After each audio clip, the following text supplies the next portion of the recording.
Well, howdy everyone. This is really good menu music. It's so good. Hello, Obsidian. You are here. How you doing, Velvet? He's here. I am here. Took me a bit longer than I was expecting because I went live and I was like, I should make some tea. So now I have tea. Well, in approximately 4 minutes I will have tea. It is steeping in my mug over here. Happy October, everyone. That's exciting. It's officially Halloween month. I'm a big fan of that. What tea we got? Tonight we have, so the teas that I have are from a brand called Tea and Absinthe, which their whole thing is that they do teas based on like different fandoms. So like they have teas based on the 9th through 13th Doctors.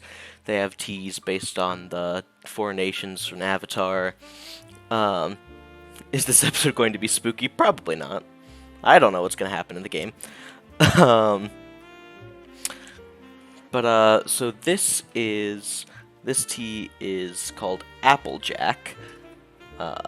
So it is a apple tea, which made me feel, which I felt like, it was one of the, so I got the Gimme Everything box, which is, sampling size of all of their teas.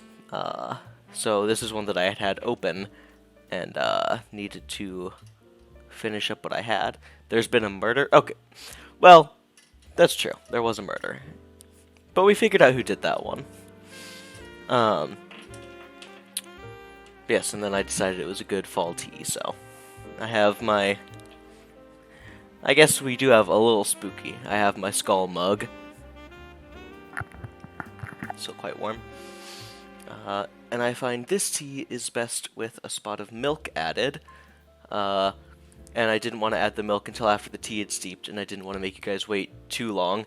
So I have my milk in a measuring glass here for as soon as I'm ready for it.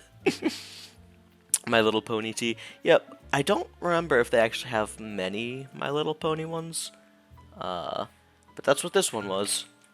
And I like things that taste like apple, so.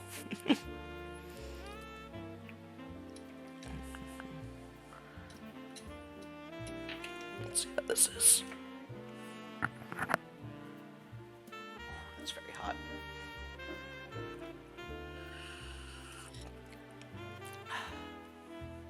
Very good. Very fall. Let's see. I think that's almost ready to add the milk.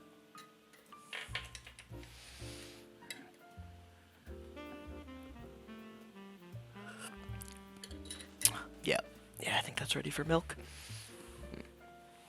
It's I know you can't see it because the mug is black and opaque, but the tea is a very wonderful amber color. What's the shop name? The shop is called Tea and Absinthe. I'll put that in chat just to be sure. Let me look it up to make sure that I'm putting the correct thing.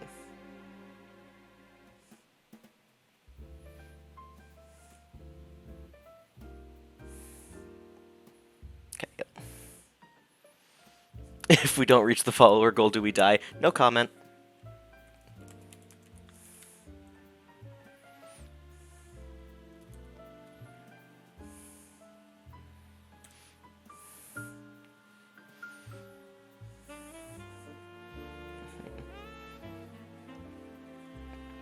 Sorry, I'm trying to set some napkins in a good place to hold my tea infuser, because I don't want to oversteep the tea. And add the milk.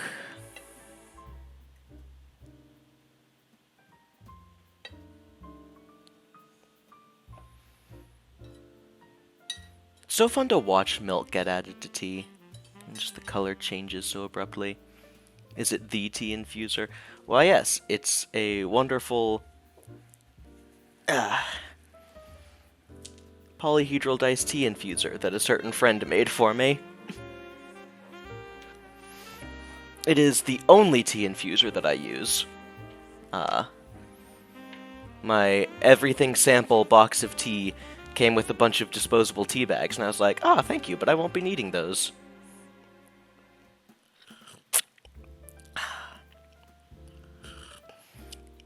Oh, that's wonderful. Alright, so, we've completed Case 1, the Cold-Hearted Aristocrat. So I suppose that means it's time for Case number 2. It's weird, because, like, loading game... Let me load this just to make sure that this isn't the correct way to go about.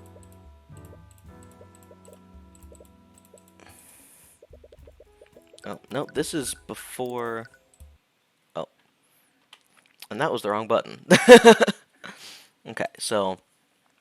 that was, in fact, the wrong thing. I'm just gonna Google to make sure...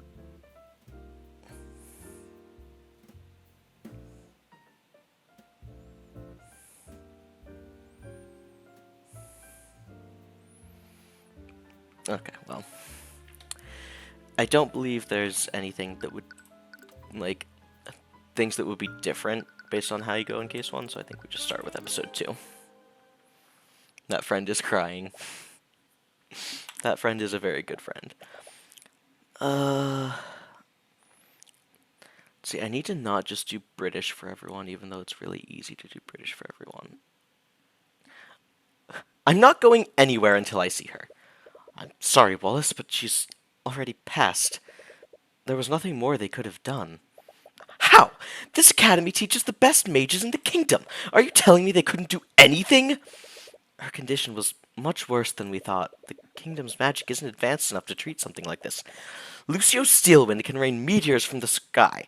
William Frege can teleport entire caravans across the continent. Are you telling me that your mages couldn't cure one disease? I'm sorry, I truly am. Emily. Don't break your throat this time. I'm not gonna break my throat. I will do less horrible, gruff voices. So I noticed that, that boy's, specialty was necromancy. And this episode is called The Walking Dead. So I'm going to guess that we're doing some copyright law for AMC. I'm sorry, Celeste, but there's no way out of this. Celeste's attention is sharply focused on the chessboard between you two. You see her eyes quickly dart from place to piece. Just give me a second. I can still win this. Celeste, there's no way for you to avoid checkmate next turn. Just surrender. She ignores you and continues staring at the pieces. There! What about that? Checkmate. Damn it! Would you two keep it down? We are in a library. Miss Tamora glances at the chessboard. So this episode will be spooky. I guess it will be spooky. Good October 1st episode. I hope you didn't spend the entire morning playing around. I've been working hard, Ruby. I've already learned 2 new spell formulas since we got here. Well, at least there's that. What about you, Cuthbert? Well, your flustered stammering tells her exactly how much progress you've made. I couldn't find any books about the subject we've been looking into. Spent the entire day combing through the King's Imperial Library researching the Eye of Horus. During Celeste's trial, you awakened to a new ability you've never used before. Up until then, you thought the eye could only see surface-level thoughts, but during that moment with Garrick Pierce, the Eye of Horus was empowered, and you could see far more than usual. You told Miss Tamora about what happened, and made both of you wonder what other hidden abilities the eye might have. You both decided it's time to find out more about the eye and its origins. This library supposedly held the kingdom's entire knowledge of magic and the arcane arts, but you couldn't find a single mention of any ability like the eye. Does the kingdom seriously lack knowledge about it? Or do we need to look somewhere else? Are you sure you can't tell me what you're researching? I've traveled around the world. I might have seen something like it. You entertained the thought for a moment, but you haven't known her very long. The Eye of Horus is a supernatural ability that can't be detected by a spell compendium. You've always been wary about what the kingdom might do to you if they ever found out about it. Sorry, it's not something I can really talk about. Fine. I hope this isn't someone that we already have a voice for. If I had to guess, I'd say they're looking into supernatural phenomena. Ha! You and Celeste nearly jump out of your chairs. You look over to where the voice came from. Alright, so that was not a correct voice for this person. I'm terribly sorry if I... No, Phenomena. Oh, I'm terribly sorry if I startled you, but I couldn't help but overhear your conversation. This girl approaches your table. You see another student frantically running after her. Eris, you can't just... I'm so sorry. Oh, it's fine, Wallace. I'm sorry, but who are you two? Sorry, that was incredibly rude of me. My name is Eris Ilmata. Isn't Eris the person that died? I guess this might be before that happens. And this is Wallace Nightgrave. We're both students here. Hi. Not to be rude, but that was a private conversation. Just how much did you hear? I wonder. Reading about the supernatural is actually a hobby of mine. I might be able to help you with your research, Mr. Cuthbert. And what makes you so sure that is what we are researching? Mr. Cuthbert has a bad habit of muttering to himself when he thinks. I need to stop making up from British immediately. Look, I panicked because the voice I originally did was not correct for this character. At least it is a distinguishable enough British from all the other British I have done. I assumed that his research had something to do with the supernatural. You feel a piercing side glance from Miss Tamora. You avoid eye contact with her. But anyways, do you mind if I ask you a few questions? Oh, that was the wrong person. Of course, I'd be happy to help. Wait. I don't think that was just me that saw that. Fine, I suppose it wouldn't hurt. Just remember to show some discretion, Tyrion. Right.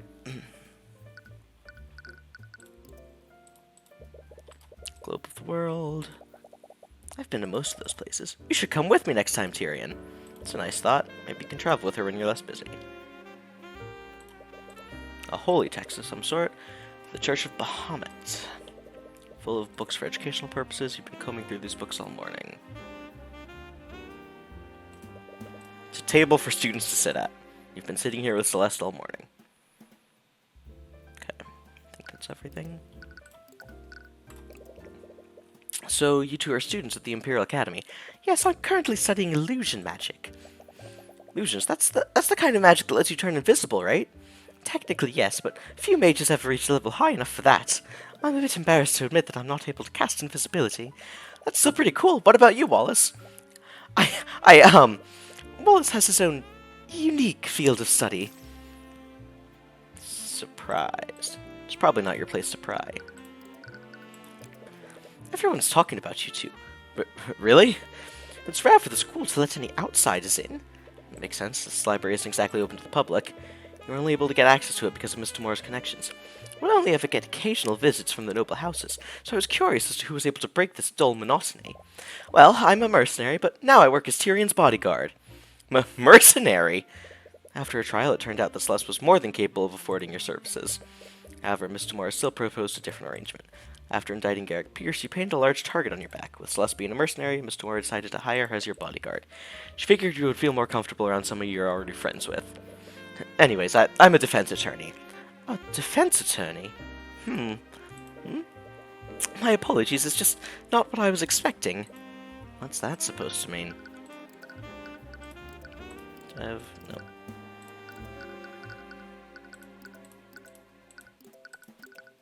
See? I'm a runestone. I'm an attorney. What do you think about this, Eris? You're already resorting to presenting me things? We've only just started. I really think you're overthinking things. What? Or do you simply want to see all the unique things that I have to say?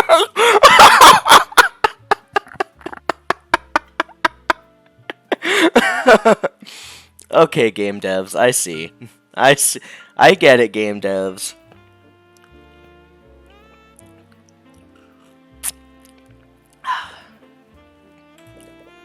Sorry to disappoint you, but I'm not some script for you to toy around with. Feel free to try again later, though. You're not exactly sure what she's talking about. Alright. Supernatural phenomena. I wonder why you'd be researching such a thing. Yeah, I want to know too. sorry, but I can't really say. Fourth wall break. Regardless, there are many spells in this world. So why are you so convinced this phenomenon wasn't produced by a spell? What we're looking into doesn't seem to follow the classic rules of magic. Oh, how so? Please tell me. It was created by someone who's not a mage. Oh, really? So you're saying this was something created by a person? Are mages not people? The words came out of your mouth before you realized it. He sent a small apologetic look to Mr. Moore. That does remind me of a story. A story?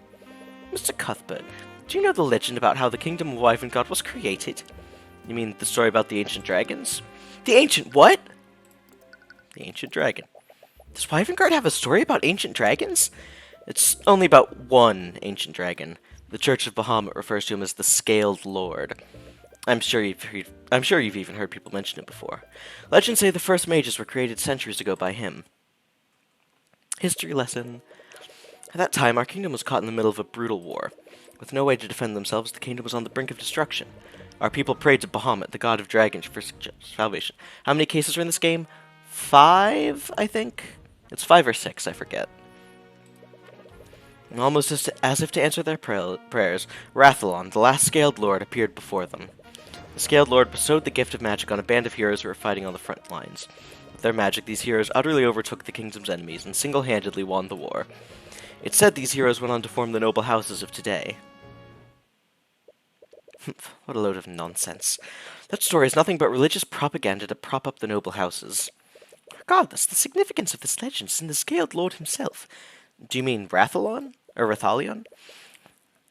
Rathalion bestowed the power to become a mage on several individuals, and to this day that power can only be passed down genetically. Can you think of an arcane spell that can produce something like that? No, I suppose not. Rathalion must have had powers that weren't bound by the rules of the arcane arts. In other words, he could create supernatural phenomena without following the rules of magic. Please, do you honestly expect us to believe a story like that? It's completely unrealistic. As unrealistic as a non-mage using supernatural powers? She has a point. It's a far-fetched theory, but it's honestly the closest thing you have to a lead right now. Of course it would be you lot making all this noise. Suddenly a woman who appears to be an instructor approaches you. She looks upon each of you with an equal amount of disdain. Professor Bellwether! That...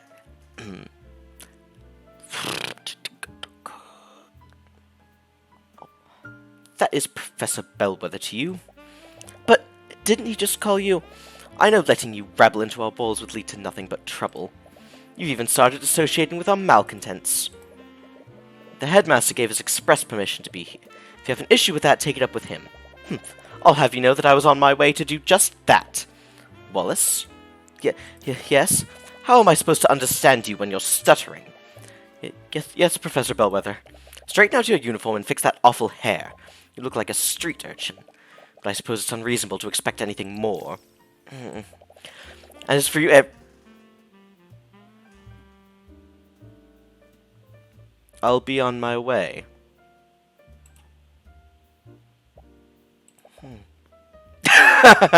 What a bitch.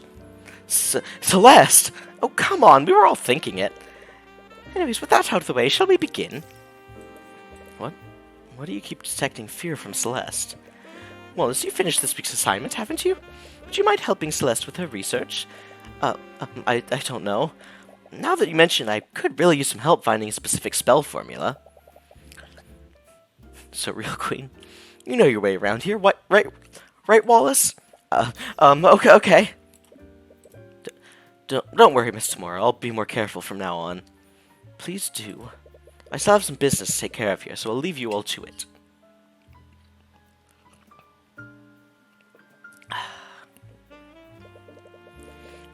Spend the next few hours searching through the library's books with Eris. I hadn't thought to look into the ancient dragons, and the library had books about them in abundance. There's one problem, though.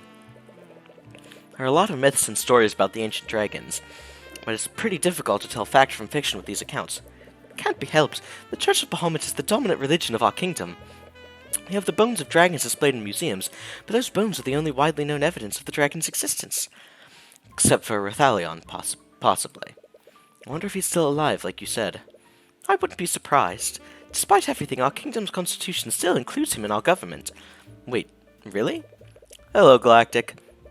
As the savior of our kingdom, he and his kin were given an honorary position on our political hierarchy. The ancient dragon's authority technically rivals that of King Oliver. Wow, I had no idea. How have I never heard of this before? To be honest, that law is just a way to revere him and appease the church. Well, Rathalion couldn't possibly be any worse than the nobility.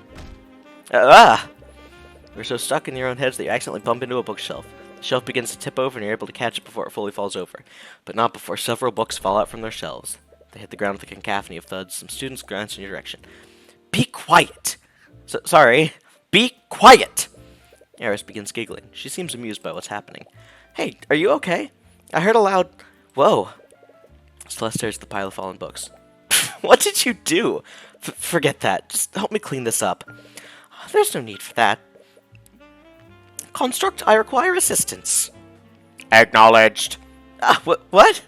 Upon Eris's command, one of the nearby suits of armor suddenly springs to life and begins walking towards you.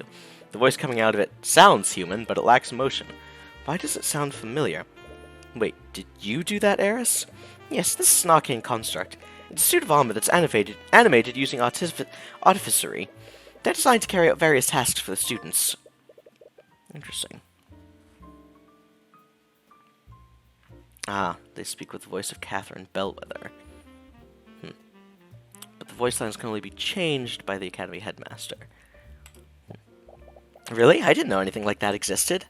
They're still experimental, so they aren't available to the public yet. With that being said, Construct, please place these books where they belong. Acknowledged.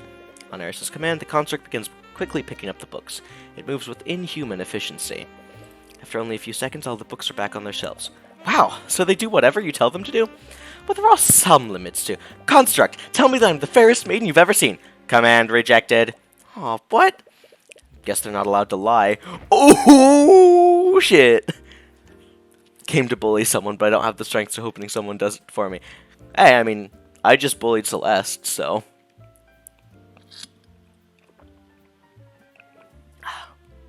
That apple tea is quite good.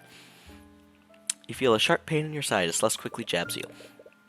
The Construct's voice is just a series of pre-recorded messages.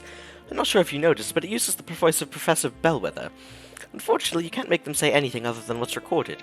Only the headmaster can change those settings. Artificery that can record audio. I've never seen anything like it. But you just said that they're experimental, right? Maybe if I keep asking, it'll just give up and do it. I would advise against that. Even if the commands are rejected, they're still stored in the Construct's command logs. Anyways, we should probably get back to work. Fine. We just got a stern talking to in the Discord about this. I have not checked the Discord recently. I'm gonna do that real quick.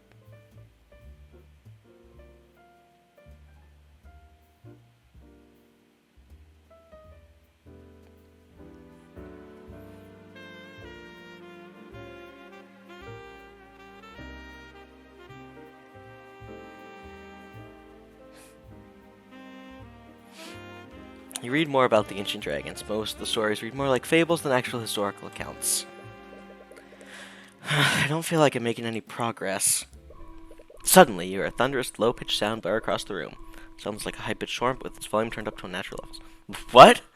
Celeste, do you hear that? How can I not? What is that? You didn't touch anything you weren't supposed to, right? What? Of course not! It finally stopped. Eris, wasn't that the lockdown system? Yes, I believe so. Lockdown system? The Academy is outfitted with a large artificery system. In a state of emergency, it will erect magical barriers throughout the building. State of emergency? Should we be worried? Don't worry, the lockdown is designed to keep everyone safe. We're safe as long as the barriers are up. But Miss Tamora, she said she was going to go do something on campus. I'm terribly sorry. You suddenly hear a disembodied voice echo through the library. It sounds like it's being projected magically. It's the headmaster! He's using the intercom system! Students and faculty, please remain calm. There's been a murder on the Academy grounds. What? Please stay where you are and wait for law enforcement to arrive. Damn it, we have to get out of here! I'm afraid that's not possible. The lockdown system protects and locks each room. We can't leave this room until it's deactivated. But we won't know until we try! You run to the entrance and begin frantically pulling on the door's handle. You try to put all your strength into prying it open, but it doesn't even budge. Tyrion, stop! But Miss Tamora, I know that you're worried about her, but there's already been a murder. She looks mad. We don't know where the attacker is or if they're still armed. The best thing we can do right now is stay here and wait. She's right. Damn it! Celeste's hand rests on her sword. Her eyes are carefully watching the entrance. Oh, wow, we've been here for hours and she still hasn't stopped watching the door. She was also able to calm me down earlier. It's easy to forget sometimes, but she's always reliable when it really counts. What? The students and faculty, thank you for your patience. Law enforcement has secured the building. The lockdown has been lifted. However, please remain in the building until the headmaster is barely finished with his message before you're out the door. Tyrion! Hey, don't go off on your own! You desperately run through the academy hallways. No. Miss Tamora? Miss Tamora, where are you? You have no idea where you're even going anymore. You can feel your fear and anxiety ride with each passing moment. Where is she? Cuthbert? What's wrong? Why are you shouting? Miss Tamora, calm down, you're hyperventilating. I heard there was a murder, and I've been looking all over for you. And you were worried about me? I just... You hug Miss Tamora tightly as you're overcome with emotion. She's usually not receptive to affection, but you don't care. You're just relieved that she's safe. Tyrion, there you are! And you're crying. Sorry, I didn't mean to worry you so much. We heard the announcement. Do you know what happened, Ruby? I do, but... You see Miss Tamora glance at Wallace for a brief moment. For now, I think we should head to the foyer. Arrive at the foyer and see the room swarmed with a legion of familiar knights. Is that the Inquisition? Don't tell me. The headmaster mentioned there was a murder on campus. Someone used magic. Hey, you there! As you enter the foyer, Commander White notices you and begins marching in your direction, but his attention isn't focused on you. Huh? You Wallace Nightgrave? Yes, but by the authority of the Wyvern Crown, I'm placing you under arrest. Hey, what are you doing? You three. The hell are you doing here? You said he was under arrest? On what charges? This kid is charged with the murder of Catherine Bellwether. What? Wasn't that the professor you met in the library earlier? Like hell you're arresting him. He was with us in the library for the entire morning. There's no way he could have murdered her. Move aside, Celeste. But... Miss Tamora's right. If Wallace is a suspect, we can't stop the Inquisition from arresting him. No. Don't worry, Wallace. We'll get to the bottom of what happened. It is Halloween month. And as I showed off earlier, I have my spooky skull mug. Which means spooky games for people that hate spooky games. Fine, I'll try to fit it in the schedule somewhere. My apologies. I'm going to go and check on him. This is terrible. I still don't understand. Why would they suspect Wallace of all people?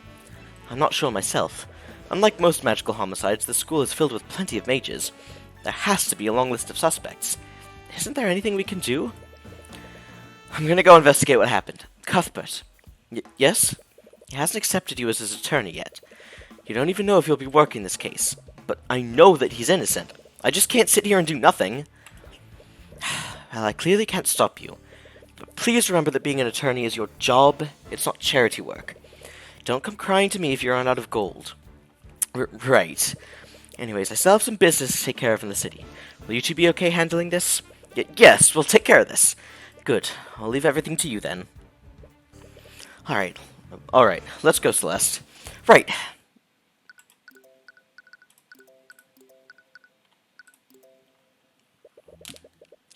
It's been a few hours since Wallace was arrested. You and Celeste were with him during the lockdown, so the Inquisition had to take your statements. But the more they questioned you, the more they could tell you had doubts about your testimony. You'll need to do more if you want to establish an alibi for Wallace. That took longer than I expected.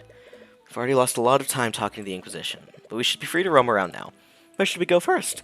The crime scene sounds like a good start. We still need to figure out what actually happened. Ruby said the body was found in Lecture Hall 2-B. It's in the west wing of the school. Alright, seems like a good place to start.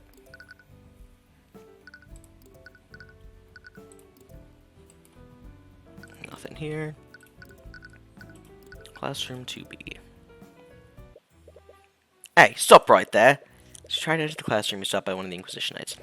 I'm the defense attorney for the accused. We have a right to investigate the crime scene. Yeah, from what I've heard, the kid doesn't have an attorney yet. Right, you haven't been able to talk to Wallace about that yet. It's quite all right. Let them in. Lady Steelwind. Do not call me that.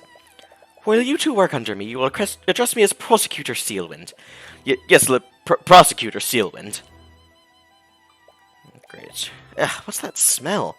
As you enter the classroom, you find yourself inhaling a sour and rancid odor. The stench is so overwhelming that your eyes begin to tear up. Don't worry. You eventually get used to the smell. What are we even doing here, Sealwind? I'm here to coordinate the investigation. You look around the crime scene. There isn't a single Inquisition Knight in the room. Isn't that the Inquisition's job? Due to the circumstances, or you've decided to handle this case personally? Well, since we've got you here, could we ask you some questions about what happened?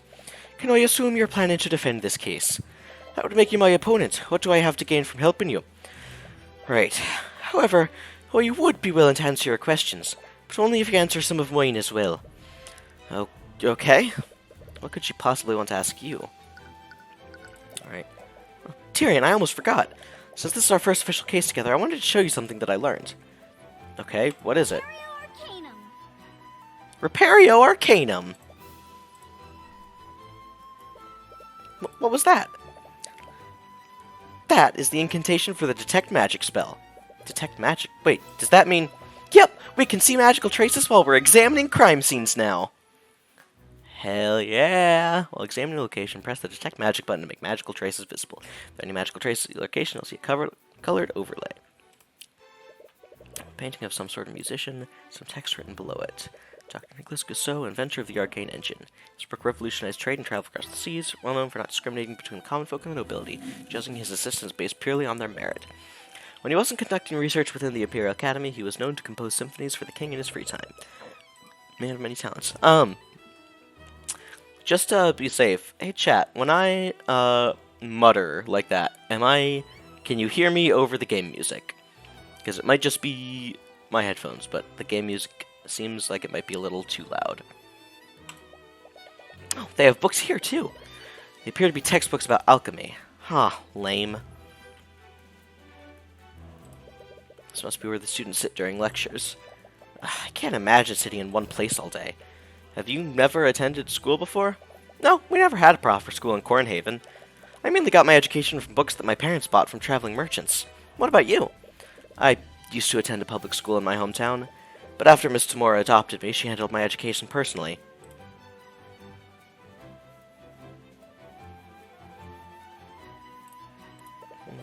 My shawl is a window with a view. I feel like I'd just stare outside all day if I had to attend class here. You're not much of a student, are you? I just can't spend hours sitting in one place. I need to move around. She was pretty antsy while you were studying the library earlier. How have you learned so many spells if you're so distractible? I don't know, I just learned the spell formula and cast stuff. I see. Is that not normal? Can't believe the professor is dead. We just saw her this morning.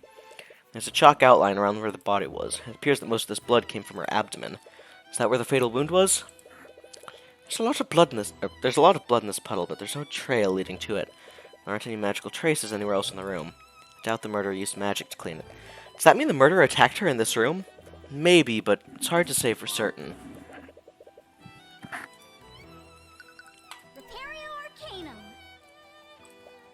What? What's wrong? There's a trace of necromancy on the body. Necromancy? Isn't necromancy the type of magic that creates undead? She's not going to just get up and walk away, right? I'm honestly not sure. That's part of the reason why I've stationed myself here. But what does that have to do with Wallace? Oh, you didn't know. Wallace Nightengrave is a necromancer. He's a what? We believe that he drained her life first using a necromancy spell. That's why there are no visible wounds. Here's the autopsy report. It'll tell you everything that you need to know. Autopsy report. Wonderful. But in the modern day, even the Inquisition doesn't commonly deal with necromancy. They're all on edge about what other spells he might have used. So I'm here to make sure that nothing unholy happens to the body. Can't believe it. You've heard the stories of necromancers before.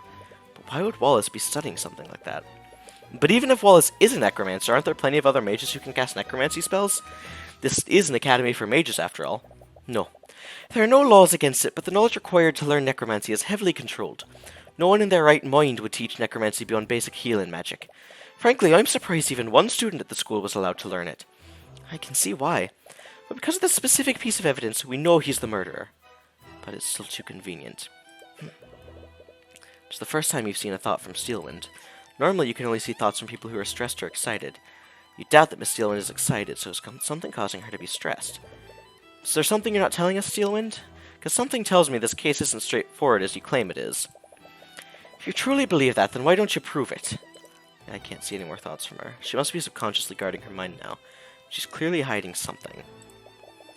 There's a trace of illusion magic next to the body. We believe the suspect donned an illusory disguise immediately after murdering the victim. Using his disguise, he discreetly made his way back to the library unnoticed.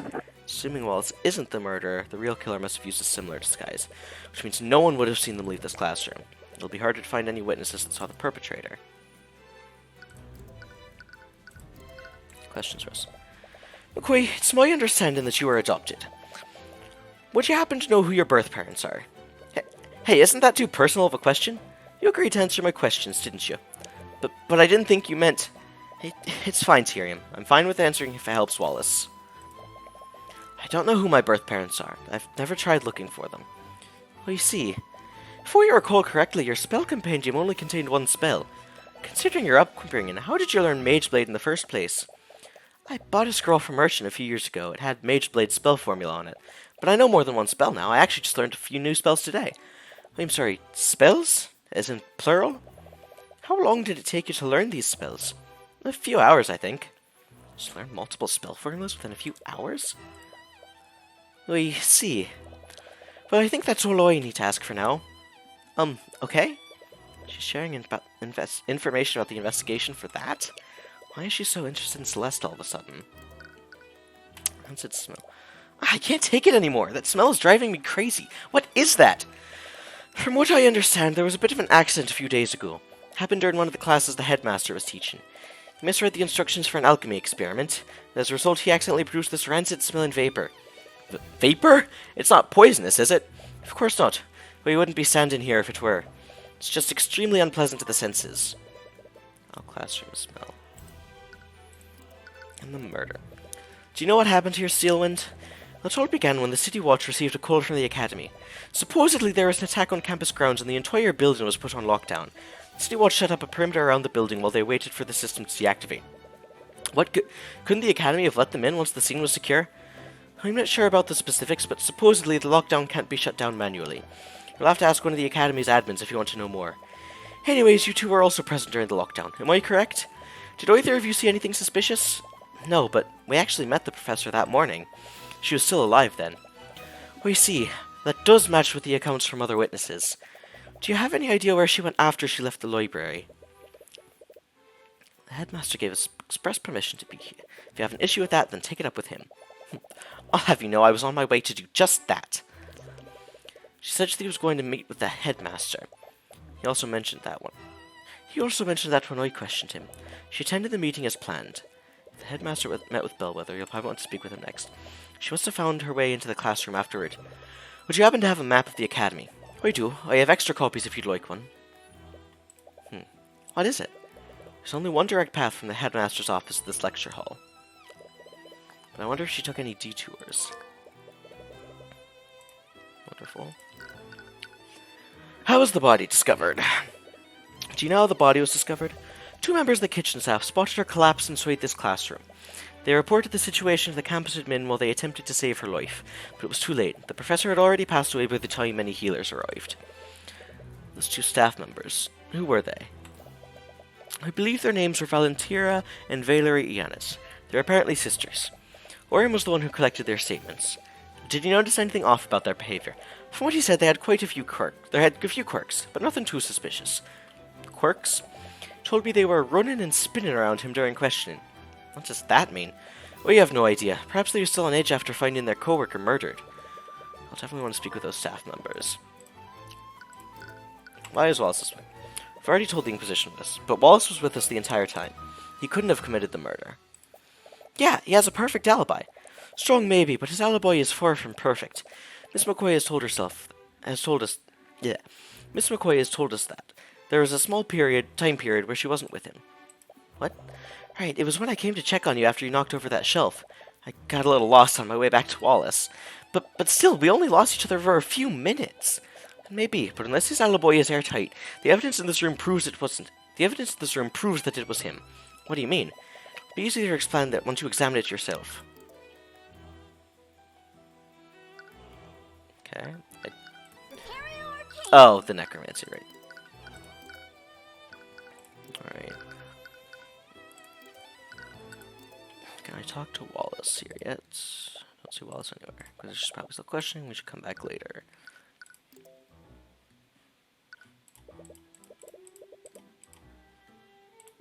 I think these are the exact same things. Yeah. Exact same things as last time.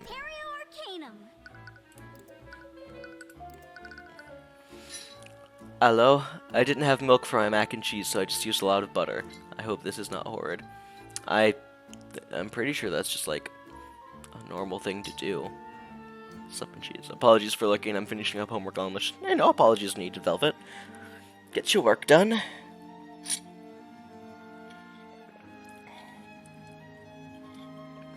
That is what Sundays are for.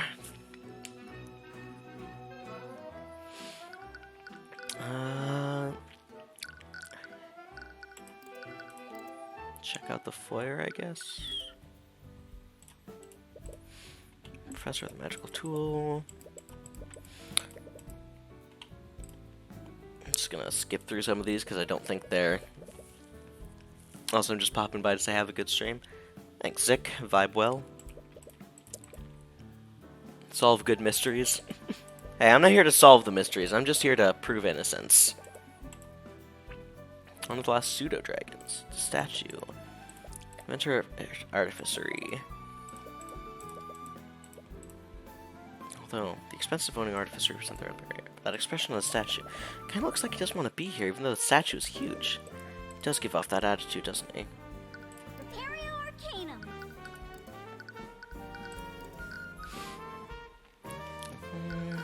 Alright, let's go to the headmaster's office. Half lurking might chat a bit, my head's going, oh, I'm sorry, Galactic. Hope you feel better. Follow the map Steelwind gave you. You arrive at the headmaster's office. Oh, hello there. Wasn't expecting guests today. I'm sorry for coming unannounced. You must be... My name is Theodore Redmond. I'm the headmaster of the Wyvengard Imperial Academy. And judging from your appearance, you must be the protege of Ruby Tamora. To what do I owe the pleasure? You must be here to investigate the murder. Wait, Eris? I thought you went to see Wallace. Unfortunately, the Inquisition is still questioning him right now. They aren't allowing visitors. He must be so scared right now. I hope he's okay. Right, she had the same experience not too long ago. If there's anything I can do to help, please let me know. It's a painting of someone. It's Professor Lucas Gilbert, many decades ago. Studying magic without being able to use it. It's quite remarkable. Unfortunately lost him to illness very early in his life. Fireplace with some burning wood. Another mage. Jason Steelwind, one of the chosen mages. Wait, Steelwind? As in... Yes, he's the earliest recorded ancestor of House Steelwind. Legends say the Scaled Lord bestowed his power upon him and his allies to create the first mages. Hard to even tell that he and his prosecutor belong to the same bloodline. Small table for guests. Is that wine? No, actually, it's just apple juice. Most of my guests are students, after all.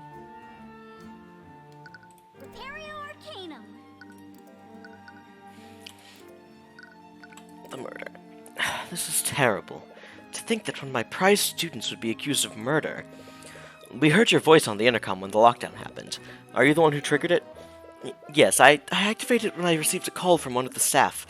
They reported that Professor Bellwether had been attacked. Okay. How does the lockdown system work?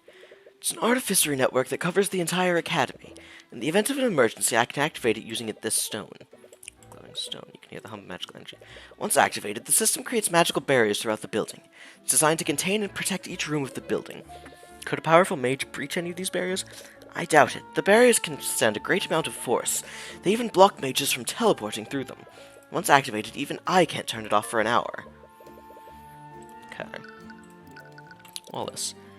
What can you tell me about Wallace? Earlier you said he was one of your prized students? He's sad. I just need to understand. Why did the prosecutor say that he was a necromancer? Because technically, he is one. What? But why would he study something like this? Necromancy is probably one of the most dangerous and most scrutinized schools of magic. Its image has been long tainted by stories of dark wizards raising armies of the undead. However, it doesn't just control the forces of death, it also controls the forces of life. Forces of life? The truth is that healing magic is also classified as necromancy. Most healers don't care to admit it because of the stigma it has. But that's why Wallace is studying it. He wants to become a doctor. But there are plenty of mages who know healing magic. Why is Wallace being singled out? For years, he's been studying necromancy beyond basic healing magic. He believes that high-level necromancy could revolutionize modern medicine. Unfortunately, many among the faculty don't see it that way. Wallace doesn't hail from a noble house. He's a mage that was born among the common folk. He's like me. Many of the faculty fear he uses his knowledge to raise armies of undead, just like the necromancers of old. Their Imperial Academy isn't even permitted to teach it to students beyond basic healing magic. Then why did you allow him to study it? After everything that has happened to him, I made an exception. Everything that has happened to him? I'm not at liberty to say any more. You'll have to ask him if you wish to know more. If you plan on defending Wallace, you'll need his spell compendium, am I correct? Yes, having a client's compendium is instrumental to acquitting him. You may find that's a bit difficult. You see, after a certain incident, he destroyed his compendium. What? Why would he do that? Doesn't he need that to use magic? A spell compendium is a device mages use to keep track of what spells they can cast. It's really convenient for remembering the formulas and incantations of your spells, but it's not actually required to use magic. I thought of destroying mine a long time ago, but they're really expensive. Luckily, I have an unattuned spell compendium right here. I'd be more than happy to give it to you if it helps Wallace. Oh, thanks. Wallace just needs to maintain physical contact with it for 10 minutes. After that, the compendium will attune to his magic. Just make sure you don't let another mage like Celeste hold it. Once it attunes to a mage, no one else can use it. Alright. Wait, but then how did you... Wonderful. I just hope you can persuade Wallace to attune to it. Yeah. How did Eris hold on to it? Something's fucky here.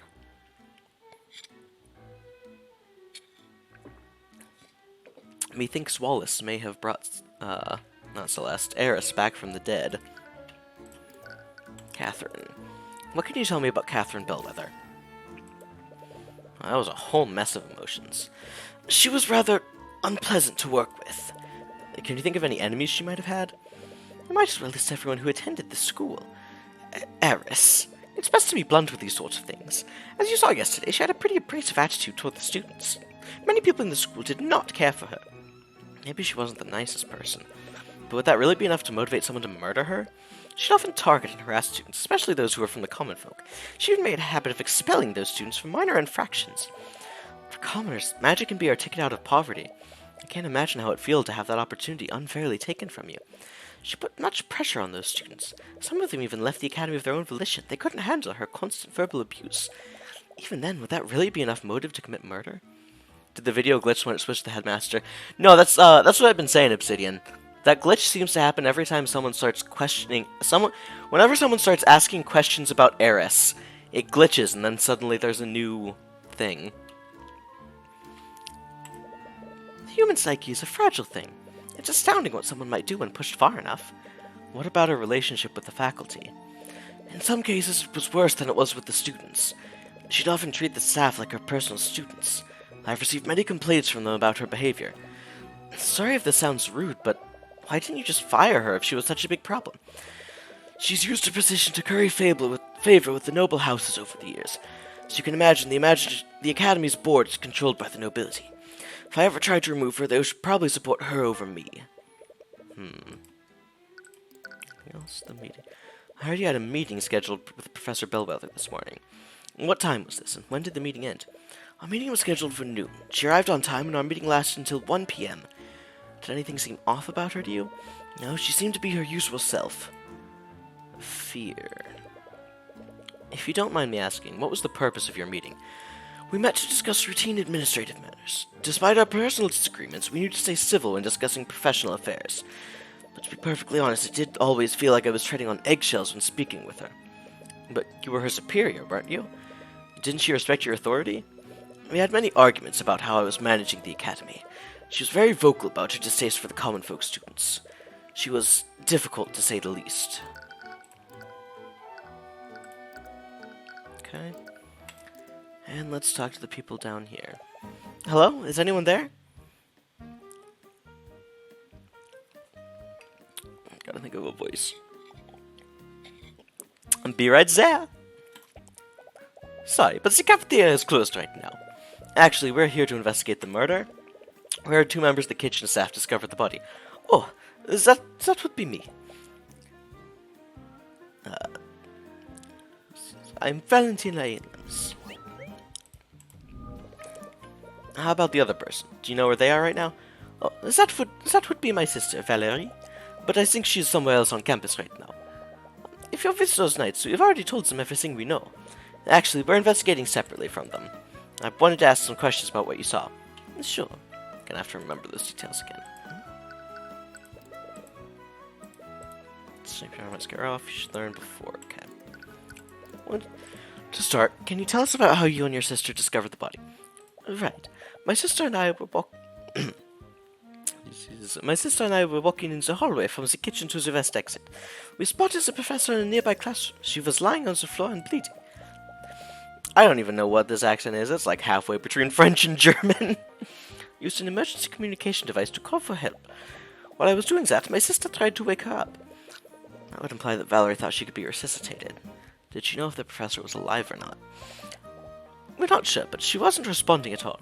She wasn't breathing, and she didn't have a pulse. Wallace. What do you know about the suspect in this case? His name is Wallace Nightgrave. He's a student here. He's that scary kid, right? The ones that raises undead? Those are just rumors. He would never do something like that. But he studies necromancy, right? Have you ever actually met him? No, but I've heard the rumors. He's always hanging around the cemetery. I'm sure he's just biding his time, waiting for the chance to release his army. Can't be helped that people think of him that way, but you can't be a little annoyed on his behalf. What can you tell me about Catherine Bellwether? Yet another set of complicated emotions. Well, I guess there's no point in hiding it anymore. She was a horrible person. She was really terrible to all of us. By all of us, do you mean the academy staff? Yeah, she always treated us like her personal servants. Sometimes she'd make messes on purpose, just so she could order us to clean it up. This probably sounds terrible, but I'm sure a lot of people are glad she's gone. I just hope we can still keep our jobs. Interesting. Now, why would she be worried about that? Did you ever feel like your job was at risk because of Bellwether? Yes, actually. She was actually planning to fire all of the staff. All of the staff? That can't be true, can it? The academy needs staff to function. I'm not sure about the details, as that's just what Jean told us. Who's Jean? He's one of the academy's custodians. You can probably find him cleaning the halls if you look around. Celeste, this room is close to the crime scene. Could you cast Detect Magic and scan for magical traces? Sure.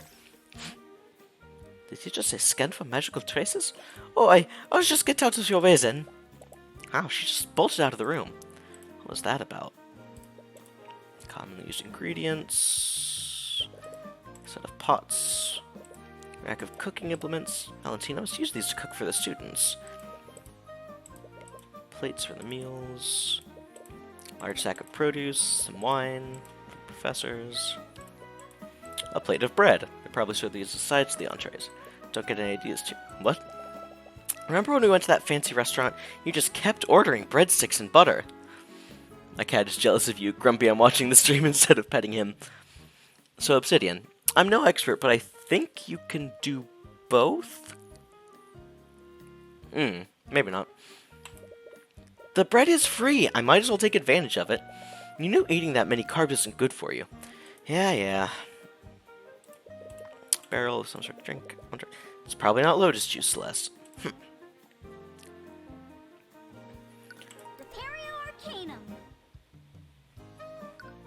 No magic.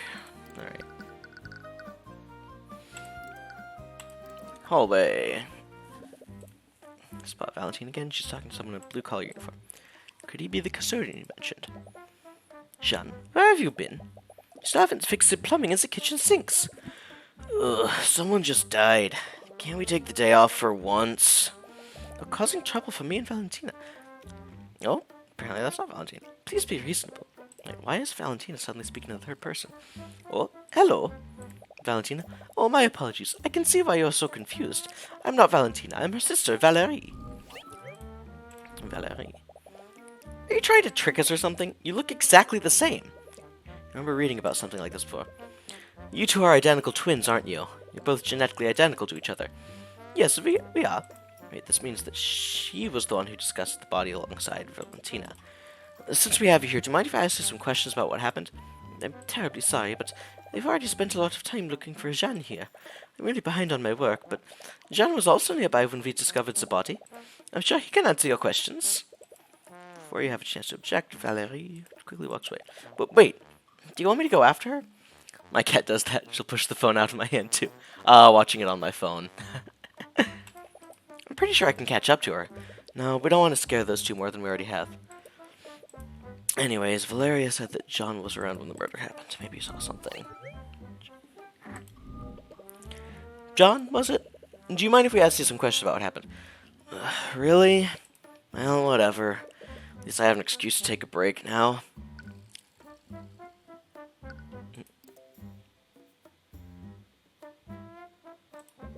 Entrance to lecture hall. That's 2B. So that's where the body was.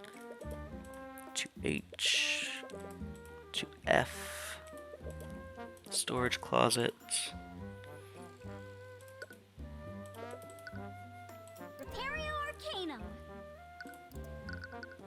Alright.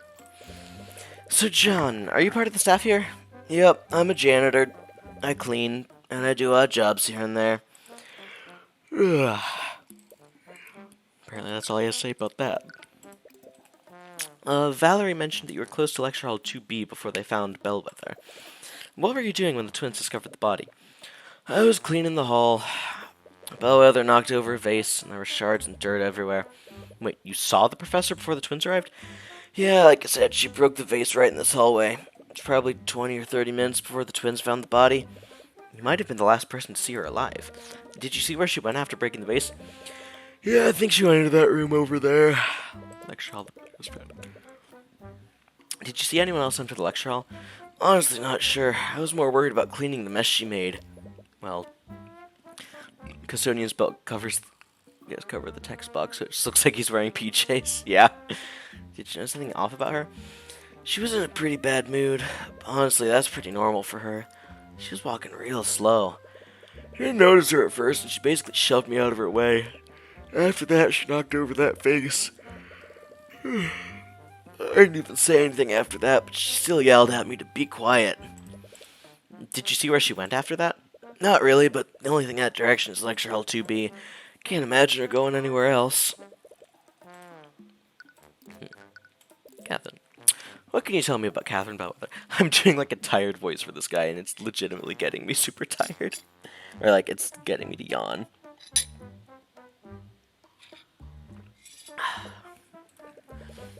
I've heard she had a pretty bad relationship with the staff. She had a bad relationship with just about everyone. Students, the other teachers, I can't think of many people who actually did get along with her. I'm sure you had your own share of bad experiences with her. Yeah, she'd always yell at me when I was taking too long to get a job done. I hate to say it, but things are a lot more peaceful around here without her. That's blunt to say the least, but you can't exactly blame him for thinking that. Valentina mentioned something interesting. Did you tell her that Bellwether was going to fire the academy staff? Yeah, I remember that. Made sure I'd be on too. What made you think she was going to do something like that? You know those arcane constructs in the library? Bellwether was the one that ordered them. Oh yeah, they're so cool. Well, a few weeks ago I overheard a meeting she was having with the headmaster. From what I heard, she was planning to order more constructs to entirely replace the staff. Oh. Well, I'm sure the headmaster rejected her proposal. I don't know, from the way she was talking, it sounded like he didn't have a say in the matter. But only the headmaster would have the authority to fire the staff. Why would she be that confident? Dunno. All I know is she hated having common folk in the schools, even among the staff. She was really miffed that he was hiring common folk from the community center.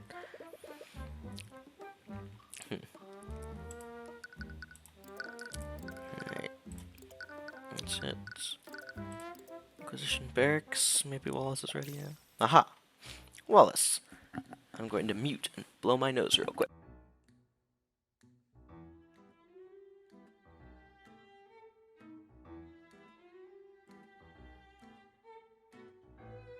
I am so sorry, I just realized that I didn't lean far enough to be out of camera. Wallace? Who are you? What do you want? Wallace, it's Celeste and Tyrion. From the library, remember? Oh, right. How are you doing? Apparently not well. Please tell me you're gonna get me out of here! I keep telling them that I didn't do it, but they still won't let me go.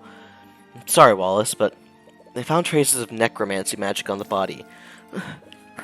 And because of that, they're going to push your case to trial. What? This can't be happening. Please calm down. We know that you're innocent. With that said, would you let me represent you in court? Oh, right. You said you were a lawyer, but I don't really have any money to pay you with. Don't worry about that. For now, let's just focus on getting you acquitted. What? No, they want something from me, but... Well, I guess it doesn't matter anyways. It's not like I have anything else to lose. Not exactly the reaction you're expecting, but at least he's cooperating. I don't understand. I was with you in the library the entire time, but why do they still think I'm the murderer? You told the Inquisition, right? Did you tell them that I'm innocent? We did, but as we said before, there are traces of necromancy on the body. And with the state of the body, they believe she was murdered with a necromancy spell. Apparently that makes you their prime suspect. I see. Wallace, we heard about the type of magic that you're studying. Don't worry. The headmaster explained it to us already. You just want to use necromancy to become a doctor, right? I understand you have reservations about talking about your magic. But in order to build a case for you, I need your spell compendium. I don't have one. I know. Eris already told us about that. That's why she gave us a blank one for you to attune to. Do I have to? It's your life on the line, and we need all the information we can get to help you. Sorry, you're right. I'll attune to it. Prestidigitation, mend wounds, illusory disguise, revive, animate corpse, and necrotic blight. Mend wounds. Someone else may vary, but cannot resuscitate someone who has been dead for more than a minute. Animate corpse. Necrotic blight. Okay.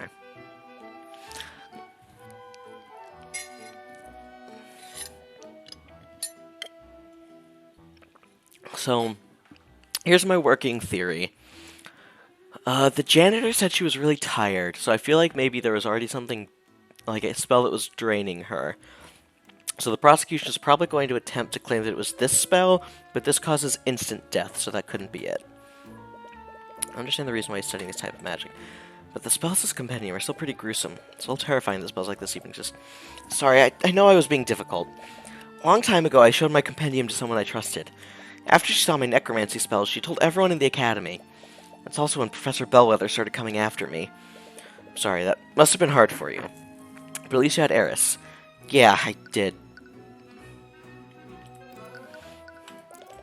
How did you and Eris become friends anyways? Another hint of fear from her. Are her fears related to Eris? Oh, it's a bit of a strange story.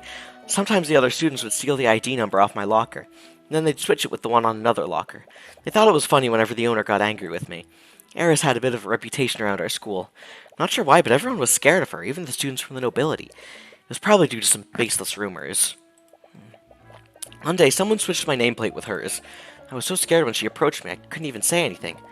But she didn't get angry like the others. She just apologized and gave me back my nameplate. After that, she randomly started talking to me whenever she saw me. We became friends after that. It's nice. It's a good thing he was able to find a friend in a place like that.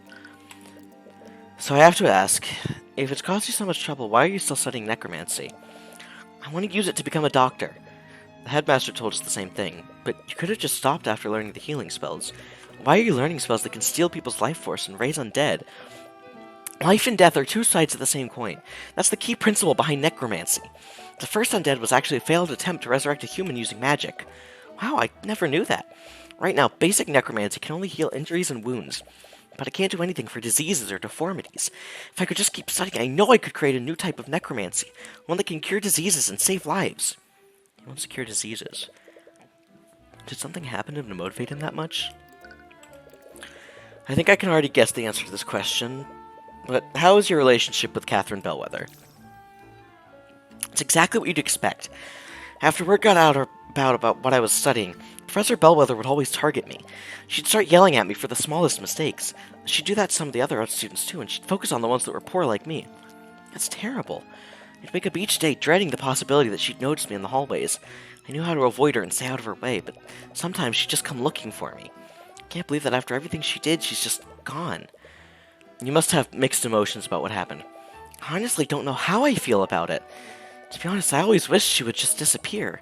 But now that it's finally happened, I just feel even more afraid. Feels like she's gonna come back from the grave to haunt me. I think I'm starting to put things together now. Have you figured something out? Yeah, I just need to take some time to think through everything. The prosecution wants to implicate Wallace despite his alibi. They wouldn't have a reason to do this unless the evidence heavily implicated him. How does the evidence implicate Wallace? We've learned he's a necromancer, the only person in the Academy that's capable of high-level necromancy. A magical trace of necromancy was found on the body. There's a trace of necromancy on the body. It means I think Wallace used one of his necromancy spells. Even without seeing the trace, it's pretty obvious that magic was used on the body. Right, but there aren't any wounds on it. And the autopsy report found no signs of poison or disease. If I know Prosecutor Steelman, she probably already has a theory on which spell he might have used. Prosecution will probably argue that Wallace used one of his spells to kill Bellwether. They'll probably say that he used Necrotic Blight. That makes sense. Necrotic Blight would have drained the life force from her body. That's right. She wouldn't have been wounded by that. But that's where the contradiction lies.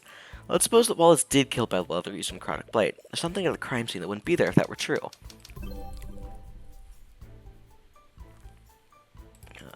Bellwether's body was covered in blood.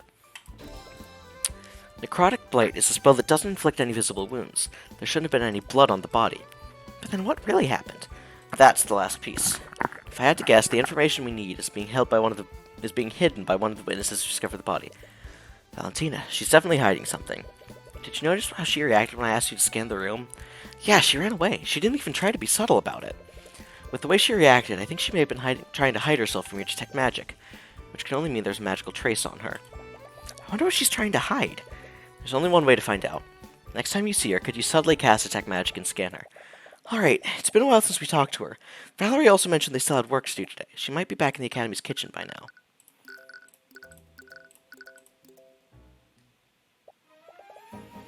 So Stoa finally gone. I can finally get some cleaning done.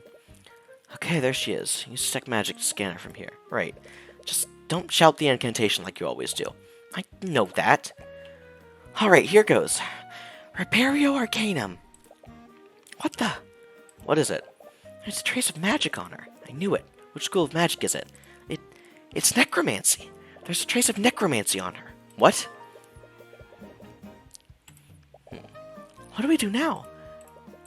For now, let's talk to her and see if we can get more information out of her. If all else fails, we can confront her with the evidence we have. Oh, it's you two again! I have to just repeat what I told Melissa. Unfortunately for her, that won't work this time. Miss Yanis, did you know there's a trace of necromancy on Bellwether's body? That's what he used to kill the professor, right? A necromancy spell? That's the thing. If that were true, a lot of the evidence we found doesn't make sense. I think someone else cast a spell on the body. Is it possible you saw someone use magic on Bellwether? No, definitely not. Calm down, there's no way they know. Her thoughts are an open book now. If you beat her in an argument, her thoughts might show you what she's hiding. And we have a complete psychological profile. Did you see something? What is she hiding?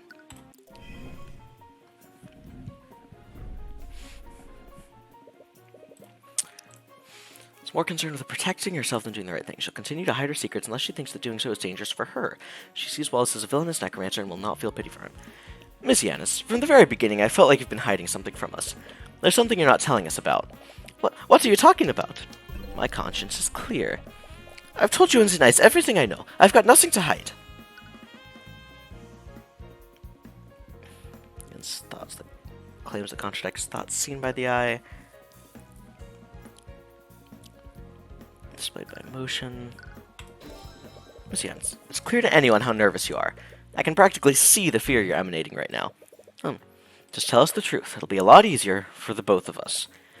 Let's say I were hiding something, which I'm not, by the way. I don't have to tell you anything. Why should I tell you anything?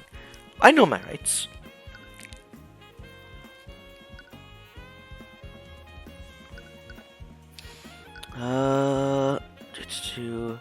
Unless she thinks that doing so is dangerous to her. You've already given your statement to the Inquisition. If the truth comes out, what do you think they'll do when they realize you lied to them? Who are you protecting, Miss Yanis? You talk a big game, but I bet you can't actually prove anything, can you? You think I'm lying to protect someone? I don't know anyone who can use magic. I don't even know any mages, and I definitely didn't see anyone use magic on the body. You can't hide the truth from us, Miss Yanis. What? You said you've never even seen a necromancy spell before. If that were true, then why is there a trace of necromancy on you? Wait, what? There's a trace of necromancy on me? Argument 1. Did she not know about the spell that was cast on her? No, that doesn't make any sense. She didn't know about the trace. She wouldn't have avoided Celeste back then. Must be an explanation for this. You successfully argued against her. Necromancy on you. This is crazy. Why is there a trace of necromancy on me? Am I going to die? Am I going to become a zombie? It's strange. Is she really unaware that the spell is cast on her, or is she playing dumb? Why doesn't she know that the spell is necromancy? She knows that someone used magic on her, but she doesn't know the spell is necromancy. The spell...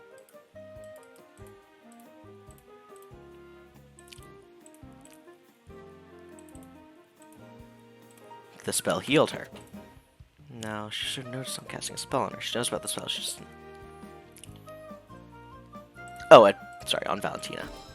Calm down, Miss Yanis. Not all necromancy spells relate to the undead. Healing spells are also from the school of necromancy. Healing spells? Well, that she healed that cut. As a mage who studies healing magic, could that person be a student? Sorry, I just remembered that there's something else I have to do. I'll be right back. Hey, come back here! She ran away again. I can catch her. There's no way she can outrun me. No, the Inquisition is still stationed around the surrounding areas. They'd probably intervene if we started harassing one of the witnesses. That's true, but we weren't able to learn anything. Actually, I did learn one thing. She has a friend who cast a healing spell on her. Really? How did you figure that out? Good deductive reasoning. Wow. Well, healing magic is also a form of necromancy, right? Guess that explains the trace on her.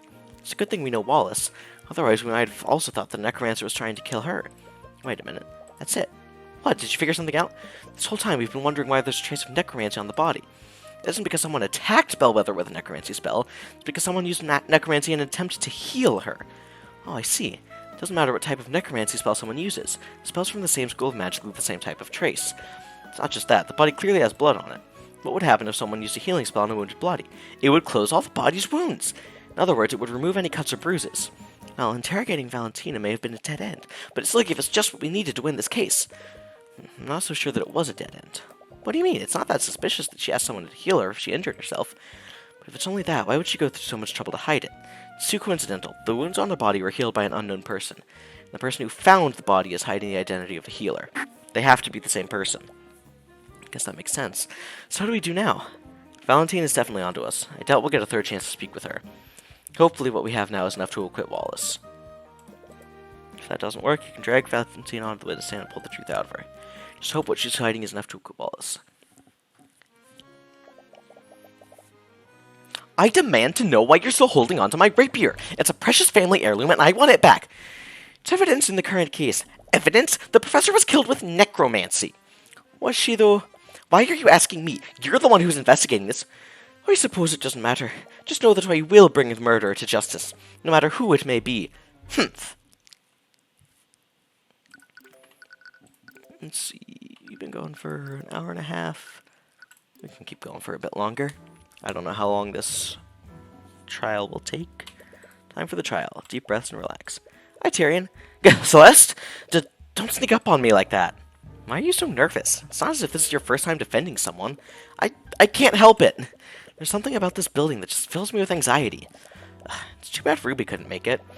I'd say you should calm down for Wallace's sake, but there are so many people here, and they're all staring at me. Their eyes are prying into me like a pack of flesh-eating maggots. Gross. Don't worry, Wallace. Our investigation revealed a lot of weaknesses in the prosecution's case. We have a strong case for your acquittal. Oh, okay. See, you can be confident when you want to be. Strange, something is calming about Wallace's anxiety. It's like he just absorbs the tension out of you and into himself.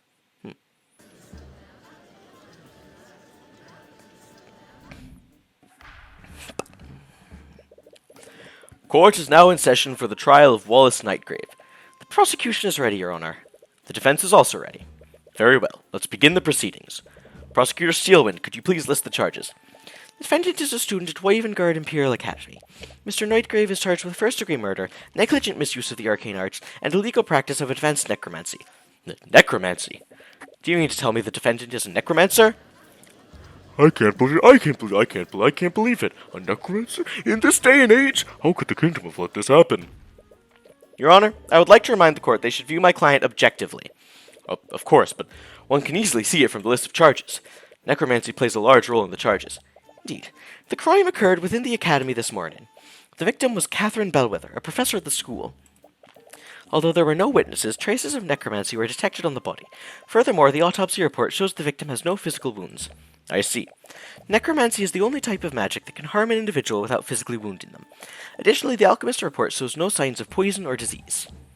Therefore, one can only conclude that a necromancer had committed the crime. As many of you know, necromancy is held under high scrutiny by the Crown.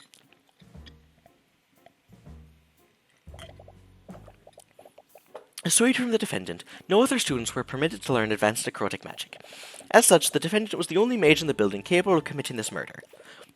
I see. That is certainly compelling evidence. To properly present our case, the prosecution would like to call Commander Orem White to the stand. Ah, this guy again. Commander White, please testify to the court about the Inquisition's findings. Yeah. Witness testimony. Started when the City Watch got a call from the Imperial Academy. Someone was attacked and the whole building was put on lockdown. We set up a perimeter around the area and waited for the lockdown system to deactivate. When we finally got into the building, the prosecutor personally inspected the body and detected traces of necromancy on it. There were no cuts or bruises on the body either. The entire body was clean. With those two pieces of evidence, we concluded it could only be the necromancer kid that did it. Just as you expected. Mr. Cuthbert, you may begin your cross-examination.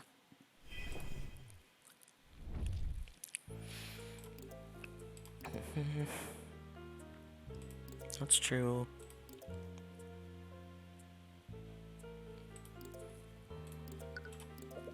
And the prosecution believes my client used necrotic blight? Yep, it's the only way the crime makes any sense. Necrotic blight? I'm afraid I've never heard of this spell before.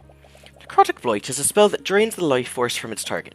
When used on a living human, it makes their bodily function cease, instantly killing them. I see. What a horrible spell. That child should have never been allowed to learn something like that. What were they thinking? Having that spell is not doing Wallace any favors. We already investigated the crime scene, so we know the Inquisition's theory contradicts one of the clues they found. Alright, all I have to do is present that contradiction to the court.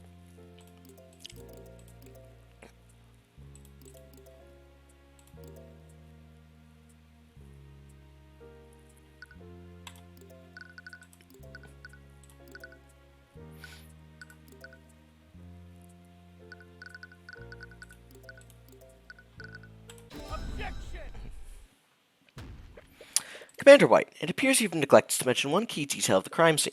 Yeah, what's that? During your testimony, you said the entire body was clean. I will admit there weren't any wounds on the body. However, the body was certainly not clean. At the scene of the crime, there was a large pool of blood located where the body was. This blood came from the victim's body, and it was definitely not clean like the commander testified. I'm sorry, Mr. Cuthbert, but I fail to see the significance of this. I'd like to remind the court of the prosecution's case against my client. They're accusing him of murdering the victim using necrotic blight, a spell which would not have physically wounded the victim. So why was there any blood at all? Let's not get ahead of ourselves. The fact still stands, there were no wounds on the body, nor were there any reports of poison or disease in the autopsy. There are clearly magical elements in this case. But Catherine Bellwether was bleeding profusely at some point. How else would there be a bloodstain on the body? Do you have an explanation for that, Miss Steelwind? No, I'll admit the prosecution doesn't have an explanation for that. And while I do find the circumstances questionable, all other evidence clearly points to the defendant, which spell would leave a trace of necromancy. The victim wasn't killed with necromancy. Why was there a trace of it on the body? I'm glad you asked. I'd like to present a spell that could have left a trace of necromancy on the body.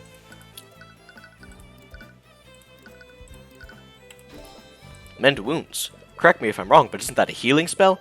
That's correct, Your Honor. Spells from the School of Necromancy can control the forces of death and life. Mend wounds is, in fact, a necromancy spell. Really now, I wasn't aware of this.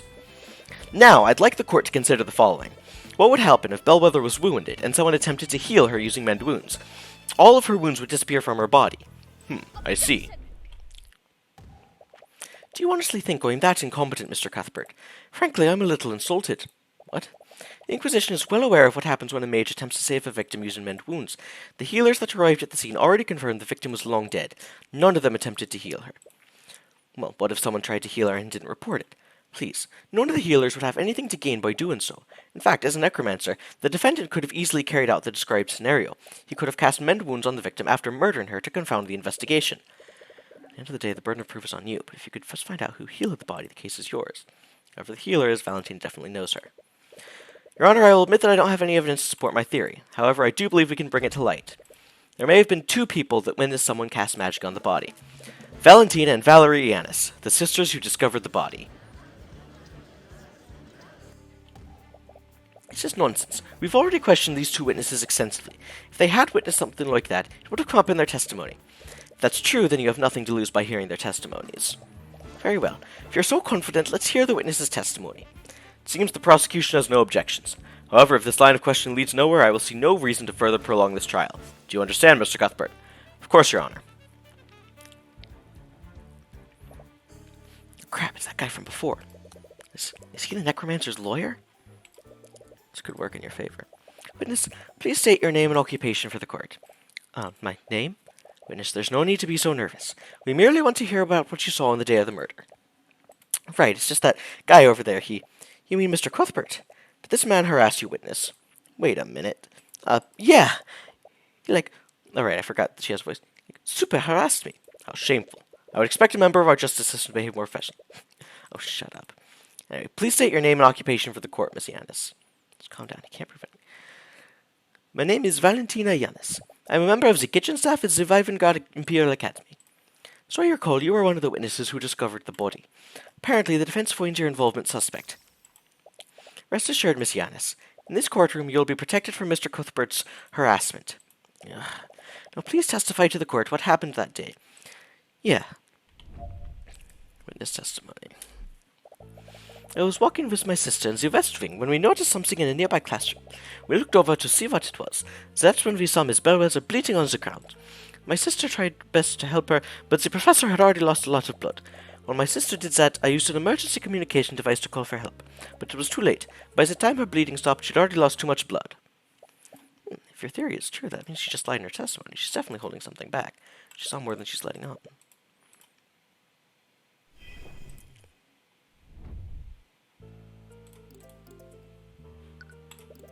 She tried to help her? Miss Yanis, how exactly did your sister try to help Miss Bellwether? What? My sister used first aid to try to stop the bleeding. I see. Could you please add that detail to your testimony? Yeah, sure. She used first aid and applied plaster to her wound. What wound? Objection! Witness, what is the meaning of this? Why are you looking at me like that? Maybe I can elaborate, Miss Yanis. You weren't present in the gallery earlier, were you? No, I was waiting in the lobby. Lady Steelwind told me to wait there. Well, I suppose I should consider myself lucky. You see, Miss Yanis, one key element of the case is that the body didn't have any wounds on it. Yeah, so? So please explain to the court, Miss Yanis. How did Valerie apply first aid when there shouldn't have been any wounds on the body? What? I saw that wound on her. There's clearly something amiss here, but I'm afraid I don't fully understand the implications of this. Are you accusing the witness of committing perjury, Mr. Cuthbert? Someone lies, they say, as close to the truth as possible while changing minute details. In her thoughts, Valentina said she was sure she saw a wound on Miss Bellwether, and she also mentioned that Valerie was the one who tried to save the professor. If she didn't try to save Bellwether first aid, could she have used magic instead? Her sister could be the mage you're looking for. The witness was lying, Your Honor, but not about everything. Valerie Yanis did try to save the victim's life by addressing her wound, but she didn't use first aid. She used magic. Objection! Oh, I'm sorry, Mr. Cuthbert, but your theory is completely flawed. How so, Miss Steelwind? Well, it's quite simple. We've already verified that neither of the sisters are mages. What? Wait, how can you be so sure? During the investigation, we had both Yanis sisters attuned to a spell compendium, standard procedure for the Inquisition when interviewing witnesses. And that means... That's correct. Neither of the Yanis systems could attune to a compendium. Ha! That's right, the Inquisition checked us both. Neither of us are mages. Damn it. Were you wrong about Valerie being a mage then? No, that can't be right. He found us out. Her thoughts said he found us out. That means you were on the right track. Valerie has to be the mage you're looking for. Celeste, is it possible for a mage to hold a spell compendium and avoid attuning to it? No, it just needs to be on their person. When I was arrested, the Inquisition also made me attune to one of their spell compendiums. They were really careful to make sure that I did the attunement correctly. There's no way a mage could avoid attuning to a compendium with them watching you. Right, Commander White may be negligent sometimes, but even he isn't that careless.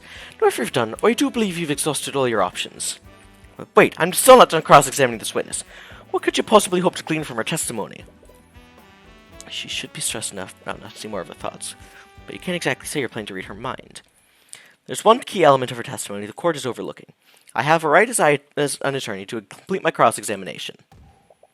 Your Honor, the defense is clearly trying to buy time. I might be compelled to agree with you. However, I'll also admit some elements of the witness's testimony are quite peculiar. I will allow the defense to perform one more cross-examination. But know this is your last chance, Mr. Cuthbert. If you produce nothing substantial, I will pass my verdict. Of course, Your Honor. All right, it's all or nothing. If you can't find anything by reading her mind, the whole case is finished. Witness, please give your testimony once more. Okay.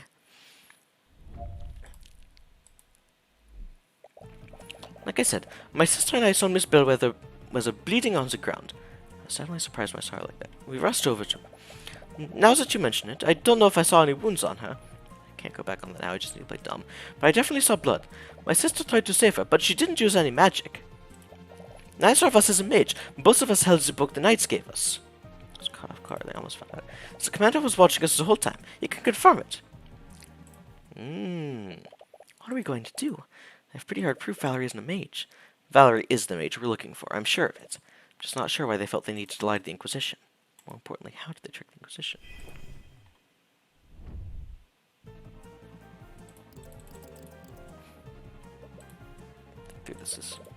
Nearly all of her thoughts will be suspicious and contrary to her testimony, but you need to find a thought that gives her a thread to pull on, and find a thought that implies how the twins tricked the commander.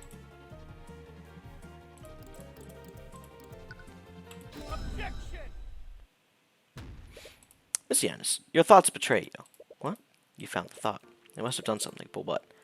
It must have happened when Commander White was interrogating them. Orin was the one who collected their statements. Did he notice anything off about their behavior? Forty said they had a few quirks, but nothing too suspicious. Quirks? He told me they were running and spinning around him during the questioning. What does that mean? We have no idea. Perhaps they were still on edge after finding their co-worker murdered. Running and spinning. Their thoughts also said it's a good thing we're twins. How did the twins trick the Inquisition?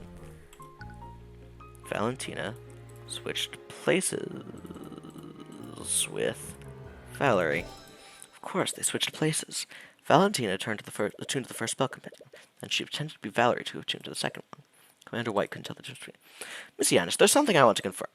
During the investigation, both you and Valerie attuned to a spell compendium. Am I correct? Yes, that night watched us do it. And how did he have you do this? Did you both attune to those compendiums at the same time? Or did you attune one after another? What? Well, you fail to see how that makes any difference, Mr. Cuthbert. Yes, I agree. The spell compendiums would work regardless of what order they went in. You might not be aware of this, Your Honor, but Valentina and Valerie Yanis are identical twins, which means their physical appearances are nearly identical to each other.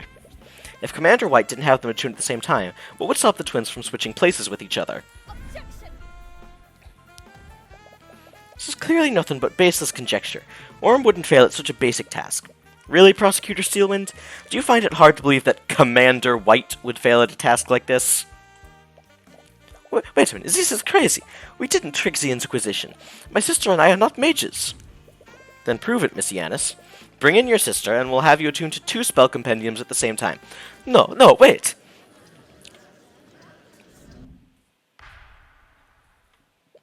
Order in the court. It's clear that we won't get anywhere unless we test the defense's theory. Bailiff, escort Valerie to the stand and bring 2 unattuned spell compendiums. They both have their hands on those compendiums for the last 10 minutes. There's no way they can fake it in front of this many people. Alright, it's the moment of truth. You can only hope your theory is correct. No, did he seriously? Well, what is it, Prosecutor Steelwind? What do you see? What I see is Commander White seeking new employment in the near future. It appears the defense was correct. Valentina Yanis isn't a mage, but Valerie Yanis is. What's more, Valeriana's compendium contains the Mend Wounds spell, which makes the defense's theory entirely plausible. Please, just allow me to explain. I shall allow you to explain what exactly. You're an unregistered mage, and you and your sister have made fools out of all of us with your perjury. How would you know what it's like, Lady Steelwind? What? Did you think we didn't notice your name? You're not like us. You don't have to hide. Whatever. This whole situation has gotten out of hand. I didn't think hiding it would cause so much trouble, and I won't let someone go to prison because of me, even if he is a necromancer. Please let me testify about what I saw. I'll tell you what really happens that day. Very well, but understand there will be repercussions for your action, witness. Yes, I know. New witness testimony. My sister and I were walking in the hallway from the kitchen to the foyer. Then I suddenly spotted the professor lying in a pool of blood in a nearby classroom. Valentina used a communication device to call for help while I tried to save her. I saw that she was bleeding, so I cast Mend Wounds on her to close her wounds. But it was too late. I closed a hole in her stomach, but she was already dead. There was a hole in her stomach. Your Honor, as you can clearly see from the witness's testimony, the trace of necromancy was left by the witness, not my client. What's more, it's clear there was a physical wound on the body. I see. Well, his words trail off. He clearly doesn't want to pass a verdict when there's no clear culprit. But he has no choice. The case against Wallace is predicated on Bellwether being killed by necromancy. With Valerie's testimony, the prosecution doesn't have a shred of evidence implicating him. Very well. The court sees no reason to prolong this trial. With these new developments, the court has no choice but to find Wallace Nightgrave not...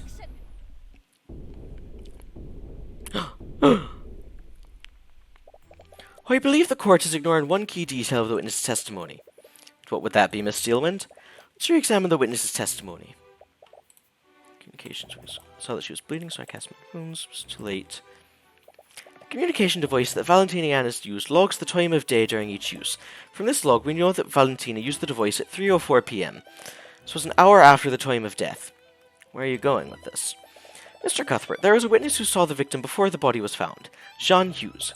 He, along with another witness, spotted Bellwether walking in the hallways before the body was found. I was cleaning the halls. Bellwether knocked over a vase. There were shards and dirt everywhere. It was probably 20 or 30 minutes before the twins found the body. 20 or 30 minutes before the body was found.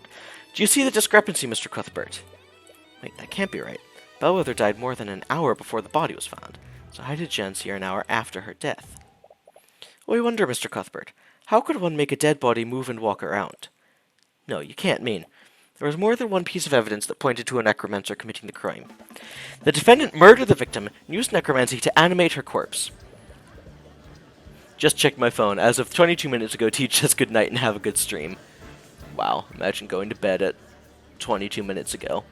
Undead? Created within the Imperial Academy? How reprehensible! That's ridiculous. She had a hole in her stomach when the twins found her.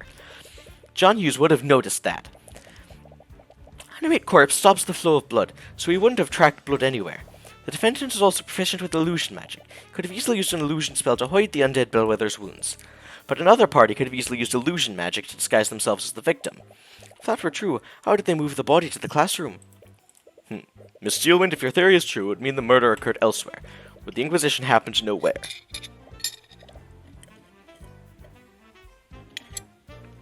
Regrettably, we do not. Then the prosecution's case against my client is still faulty. You can't convict my client without more evidence. I agree with Mr. Cuthbert. With these new developments, the court sees it fit to suspend the trial for the time being. We will give law enforcement time to investigate these unknowns. Court proceedings for the case will resume tomorrow morning. Court is adjourned.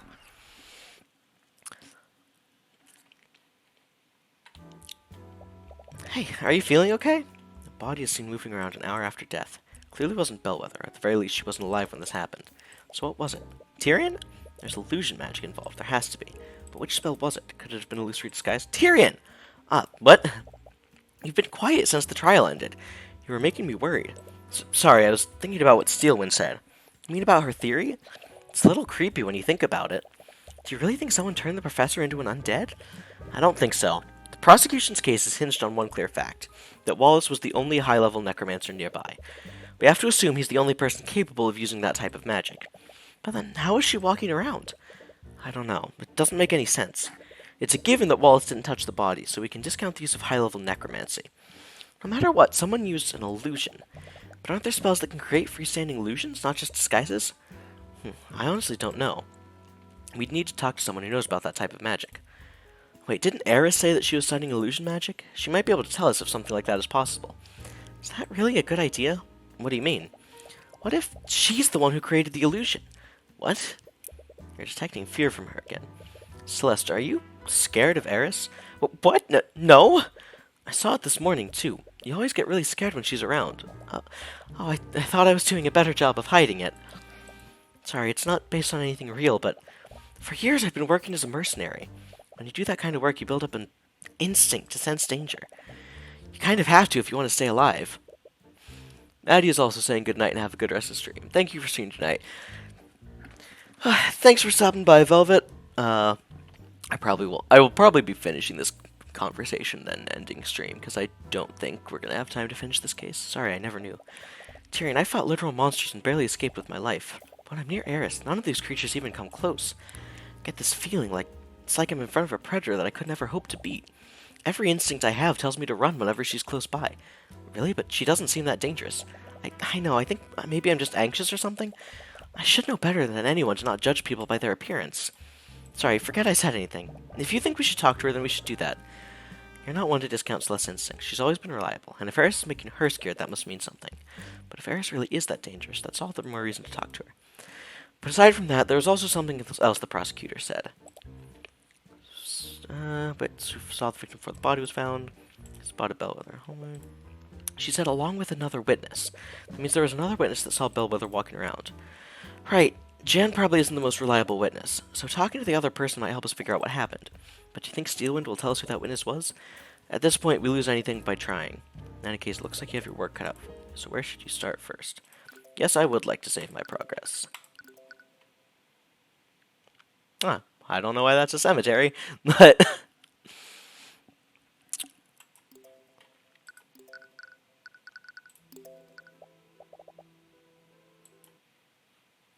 Alright. Well, thanks for stopping by tonight, everyone. Really like the series. So do I. I really enjoy this game.